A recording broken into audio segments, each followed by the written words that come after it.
আসসালামু আলাইকুম এভরিওয়ান, সবাই কেমন আছেন? আশা করি সবাই ভালো আছেন। আলহামদুলিল্লাহ আমিও ভালো আছি। আমরা তো জমি জামা নাই, আমরা যে ক্ষেতের মধ্যে চাষ করে টমেটো পাকবো।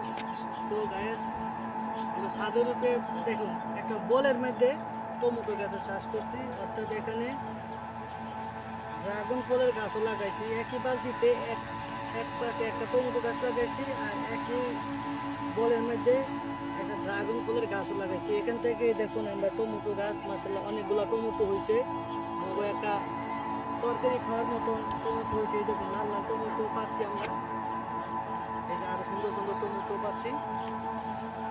এই গাছ আমি এই যে গাছটা আমি জানো, এটার মধ্যে মাসাল্লাহ অনেকগুলো টমেটো আছে।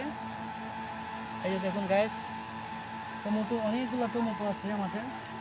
আরও এর আগেও আরও টমেটো পায়রা নিছি আমরা। পায়রা নিয়ে সস করে ভর্তা বানাইয়া তরকারি পাক করে মাছ দিয়ে খাই।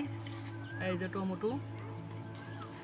তো আপনারা যারা পুরান বল বা কিংবা বালতি এগুলো ছাদে যারা এই গাছ চাষ করবার চান বা সবজি খেতে চান, ফল খেতে চান, তাহলে আপনারা গাছের মধ্যে ছাদের মধ্যে অথবা কিংবা পুরান বালতি পুরান বল এগুলোর মধ্যে মাটি ভইরা টমেটো গাছ অথবা বেগুন গাছ অথবা কাঁচামরিচ গাছ, এগুলা গাছ আপনারা চাষ করতে পারেন। চাষ করলে এগুলা করলে ফলন আসবে।